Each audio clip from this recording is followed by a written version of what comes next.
Fargo, the new virtual assistant from Wells Fargo, makes banking faster and easier. Like this. Fargo, what's my checking account routing number?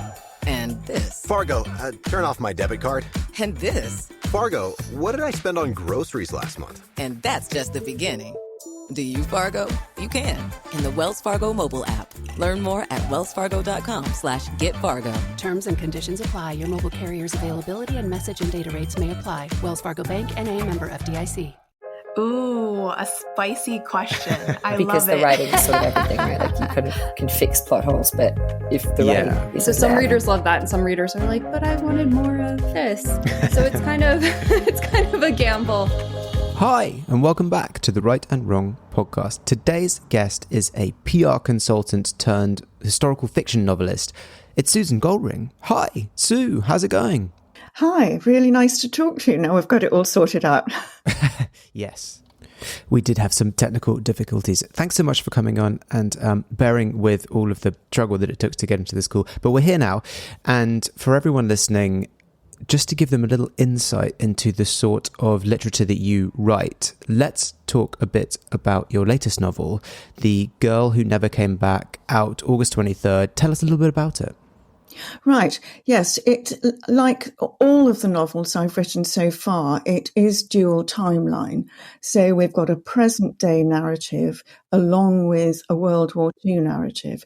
And I find it a really interesting way to write because you can see how the past is echoed in the present day and how we in the present day have been affected by actions in the past.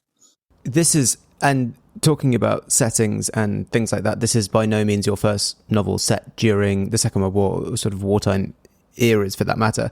What is it about those kinds of settings that really inspires you in your writing? Oh, there are such tremendous stories to be uncovered. This particular one, The Girl Who Never Came Back, explores the way in which the Special Operations Executive actually functioned. And it's telling the story of the main recruitment officer who was responsible for training and sending off to dangerous conditions in France, the female agents who encountered the most terrible conditions sometimes, and some of them didn't ever come back. And it was through reading about a real life woman, Vera Atkins, who had that role, that I wanted to write that story. Because I began to think, how did she feel knowing that she was sending these young women off into such dangerous situations? Did she feel a sense of responsibility and guilt? And so my character does feel guilt for the rest of her life and has spent a lot of time trying to track down the girls who went missing and will not rest until she learns what happened to the very last one. And her long-time companion, Peggy, who lives with her, observes her very strange behaviour in later life, and it is an indication of how she's feeling really guilty about what really happened to these young women. Okay. The war gives us so many potentially rich stories, some of them really terrible, very grim stories, but also stories of great courage and fortitude and determination, both in dramatic situations like with the Special Operations Executive, but also on the home front as well, which I have explored in other books. In my third book, The Girl Without a Name, I explored the evacuation of children from London and how people were coping at home as the war raged on, and also the after effects of the war on people who had suffered trauma and post-traumatic stress disorder, which then went on to affect their actions in other ways. And I think that there are a tremendous number of stories to be explored. Yeah, it sounds like the real fascination is with these sort of untold stories that you find. Where do you do your kind of research? Where do you find these untold stories? The one about to come out is my seventh novel. And 6 of my books have been World War II. I've done one which was the First World War, because I thought it was really interesting to explore how women on the home front coped during that terrible period and were then faced with Spanish flu, which was devastating. And I wanted to look at the long-term impact on people's lives of both war and the terrible flu. And in fact, it published just as we were starting to face our own pandemic, which was quite interesting, although I hadn't had I obviously didn't know that was about to break when I was writing it. But yes, I want to get behind the facts and look at how people were reacting, what they were thinking. So in the book before this one, The Woman Outside the Walls, it was actually about a woman who had worked in a concentration camp, but hadn't realized when she was recruited what she was going to be facing. She went there as a secretary. And I thought it would be really interesting to explore her mind and see how she reacted and look at what she kept hidden for many, many years.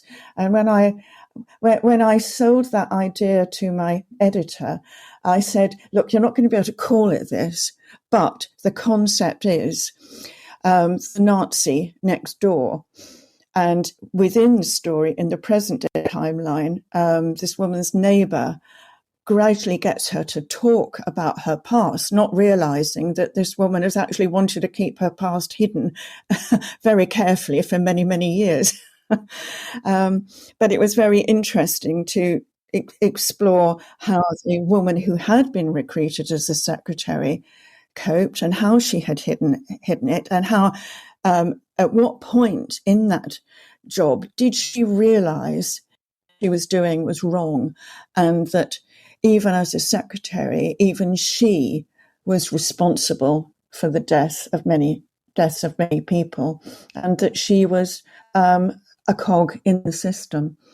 And so, yes, I'm always looking to get behind the facts. So in the novel that is just about to come out, I wanted to really examine the mind of that recruitment officer and see how she felt about the responsibility she had.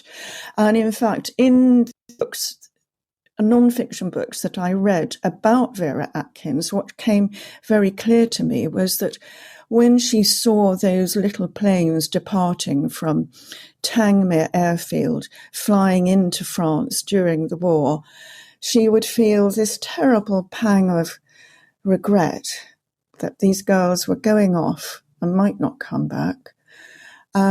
She did spend many years looking for clues what had happened, and I thought, how would that make you feel? What kind of burden would that be? And also there were hints that the relatives of some of the girls had pursued her for information for many years. So again, that would have been quite hard to live with, I think. Yeah, no, definitely. And when just talking about that kind of thing, it really does make you think.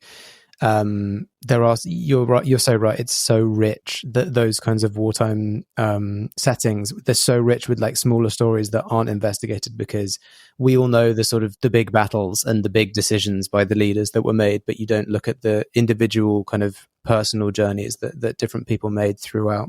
Yes. I'd love to talk a little bit about your experiences with publishing and the sort of processes of how the industry works a bit. You are, and I think, am I right in thinking all of your books have been published through Bookouture?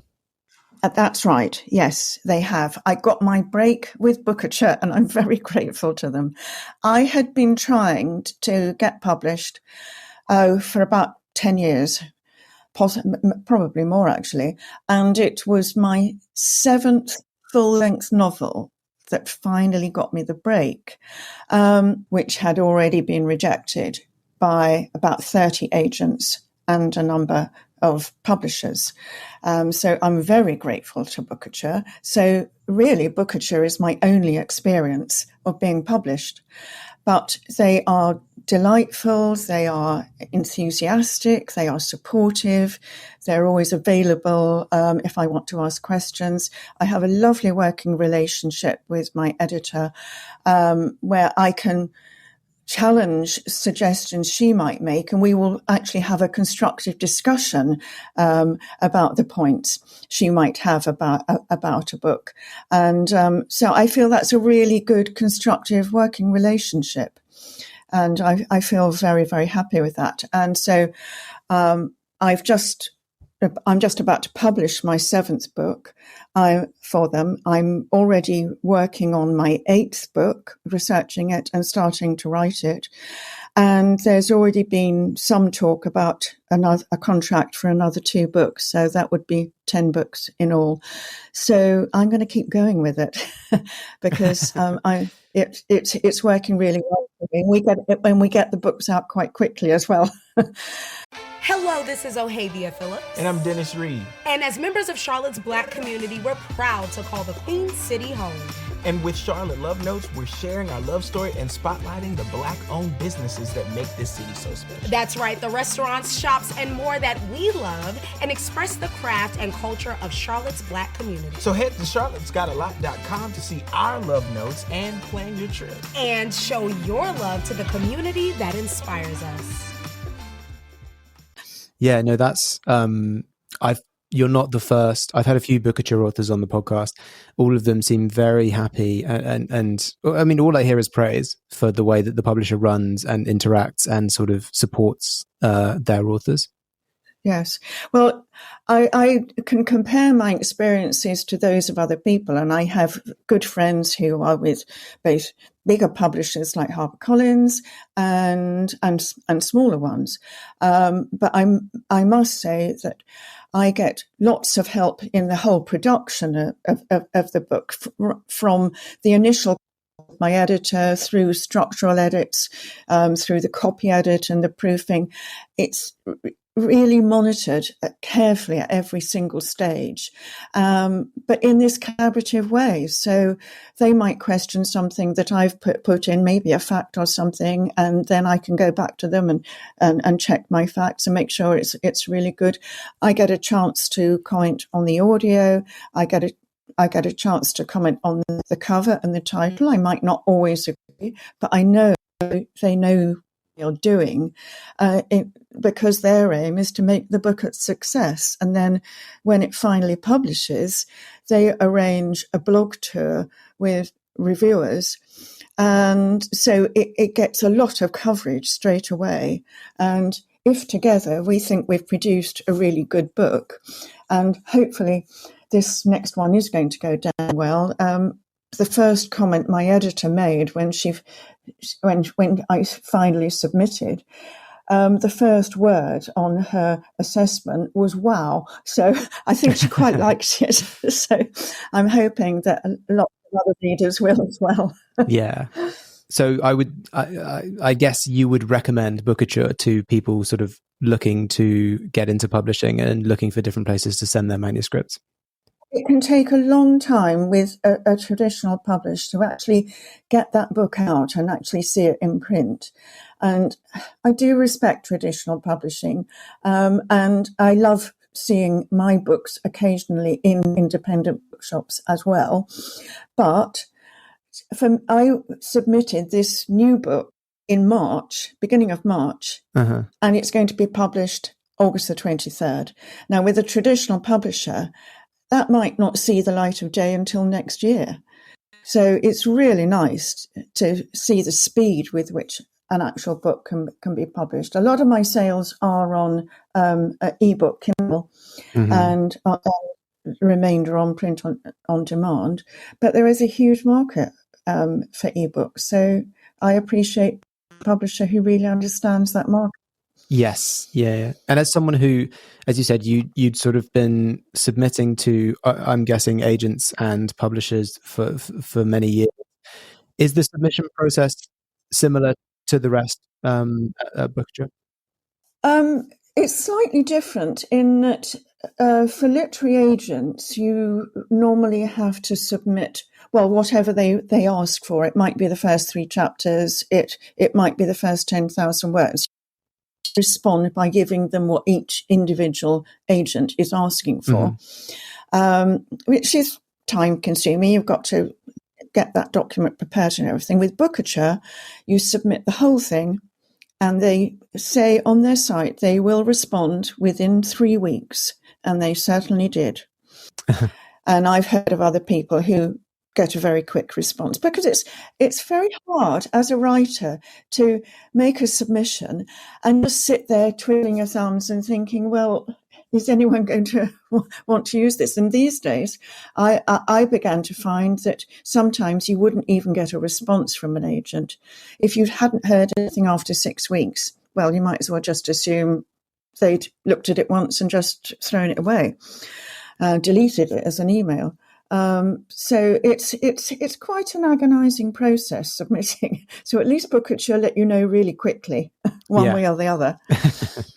Yeah. And you're sort of, am I right in thinking that you are with a literary agency? I am. I am with Heather Holden Brown, who is absolutely lovely. Bookouture do say that if you're with them, you don't need an agent. But because I was completely new to publishing, I thought I would really like to have somebody I could turn to, whose shoulder I could cry on, and who I can ask advice and not be afraid of sounding absolutely stupid. So she's lovely. She's warm and supportive. She's very wise. She's been in publishing a long time, and in fact, she knows my editor. She knows other people at Bookouture. She knows lots of people in the whole industry. So I feel very lucky to be with her.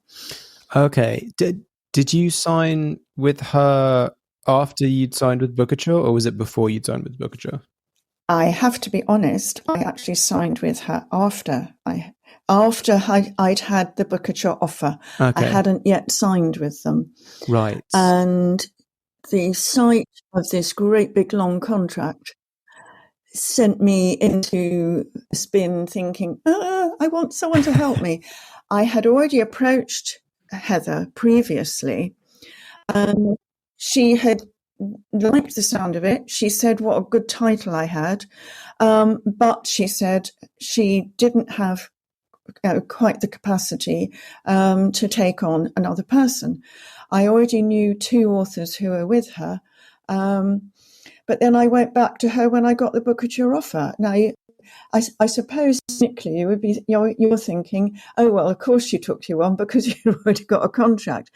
But I still felt I wanted to have that experience, and 2 friends who were with her had always spoken about how wise and sensible she was, and so she was top of my list anyway.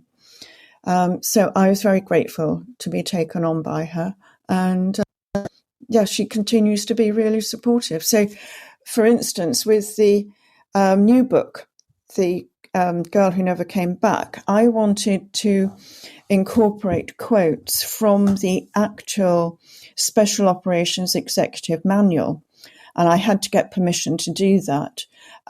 So she organised all of that for me. So it's really lovely to have that extra help and support, and not have to worry about things. Yeah. So, it goes beyond just the things that you expect from an agent a lot of the time. Yes, it does. She's someone I can ring up with any kind of stupid question. Okay. I'm curious about, so you said that you've been doing this for a while now, and I did notice your first book was published in 2019, so that's only 4 years ago. So at the moment you're releasing more than one book a year. Are a lot of those books things that you had previously written and you're now sort of touching them up, or are they all, are you literally writing more than one book a year at the moment? I'm writing a book in slightly less than a year most of the time. 2 of the books were in my bottom drawer pile, as it were, but they had potential, and so they were then rewritten to bring out the dual timeline and certain aspects that my editor thought would make them work. And those two were Burning Island, which was about the decimation of the Jewish community in Corfu during the war, and also the Shutaway Sisters, which is the one which is dual timeline, but the past timeline is set during the First World War.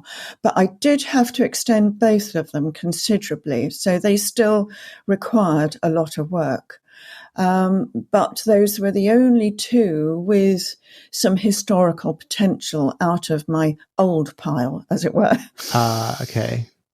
What were you writing before that was not historical?